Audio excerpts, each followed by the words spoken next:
چلیے دیکھتے ہیں آج ہم نے سورہ طٰہٰ آیت 1 to 76 کیا کیا سیکھا۔ آج ہم نے سیکھا کہ اللہ سبحانہ و تعالیٰ سے ہم کوئی بات کریں یا عام بندوں سے دعا کریں یا ذکر کریں، دل میں کریں یا زبان سے کریں، اللہ سبحانہ و تعالیٰ اس کو پوری طرح جانتا ہے۔ لہٰذا ہمیں اپنا معاملہ اللہ سبحانہ و تعالیٰ کے ساتھ درست رکھنا چاہیے۔ ہم اس سے چھپ کے بھاگ نہیں سکتے، لہٰذا ہمیں منہ سے وہ بات نکالنی ہے جس میں خیر ہو، دل میں وہ سوچنا ہے جس میں خیر ہو، اور خیر ہی کی دعا مانگتے رہنا ہے۔ آج ہم نے سیکھا کہ اللہ سبحانہ و تعالیٰ کی بندگی بجا لانا ہی دراصل ایک مخلوق کا اپنے خالق کا حق ادا کرنے کا طریقہ اور مقصد زندگی ہے۔ اور عبادت کیا ہے؟ اس کے تمام پسندیدہ اور محبوب ظاہری و باطنی اقوال و افعال کو ادا کرتے چلے جانا اس دن تک کہ جب یہاں سے واپسی ہو۔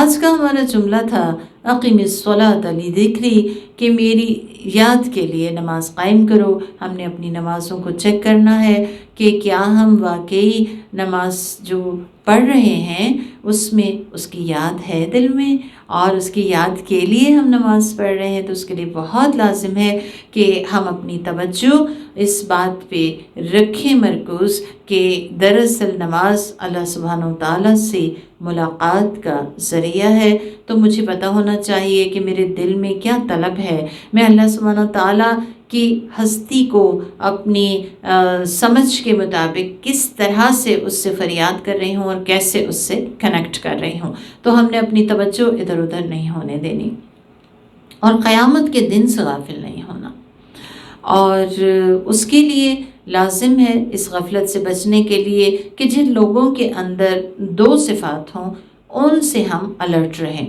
ایک تو وہ جس میں ایمان نہیں، اور دوسری صفت کیا ہے کہ جو خواہش نفس کے پیچھے چلتا ہے، اپنے خواہش نفس کی پیروی کرتا ہے۔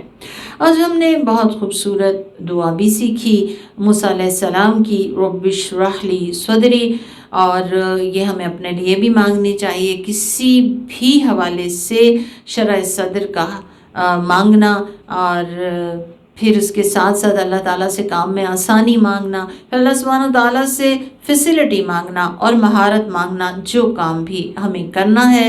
اور تعلیم کے حوالے سے بھی بچوں کو یہ پوری جو ہے وہ سمجھ کے ساتھ یہ دعا مانگنی چاہیے، اور ہمیں بھی اپنے ہر کام کے حوالے سے اس دعا کو اپنی زندگی کا حصہ بنانا چاہیے۔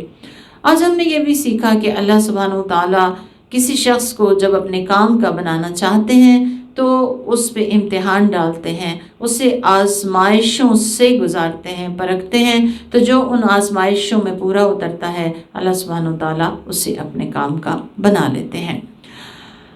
وَالسَّلَامُ عَلَىٰ مَنِ اتَّبَعَ الْهُدَىٰ، سلامتی اس کے لیے ہے جو ہدایت کی پیروی کرے۔ تو اگر میں اور آپ چاہتے ہیں کہ ہمیں سلامتی ملے دنیا اور آخرت میں، تو پھر ہدایت کی پیروی کرنا ہوگی، اور ہدایت کے دو ہی ماخذ ہیں، ایک ہے کتاب اللہ اور دوسری ہے سنت رسول اللہ۔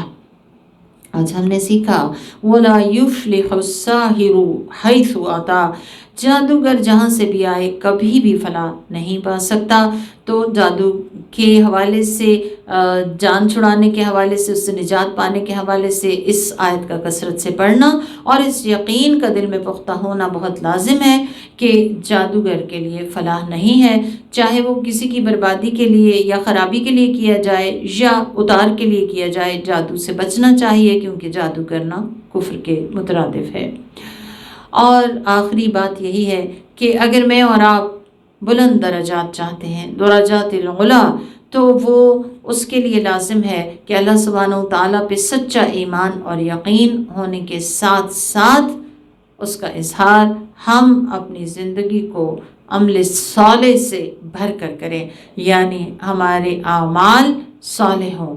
اور اعمال صالح کون سے اعمال ہوتے ہیں کہ جس میں نیت صرف اللہ کو راضی کرنا ہو اور اللہ کے حکم کے مطابق عمل کیا جائے، رسول صلی اللہ علیہ وآلہ وسلم کے طریقے پہ عمل کر کے پرفارم کیا جائے۔ اللہ سبحانہ و تعالیٰ ہمیں ایمان اور عمل صالح کی توفیق عطا فرمائے۔ بارک اللہ فیکم، والسلام علیکم ورحمۃ اللہ وبرکاتہ۔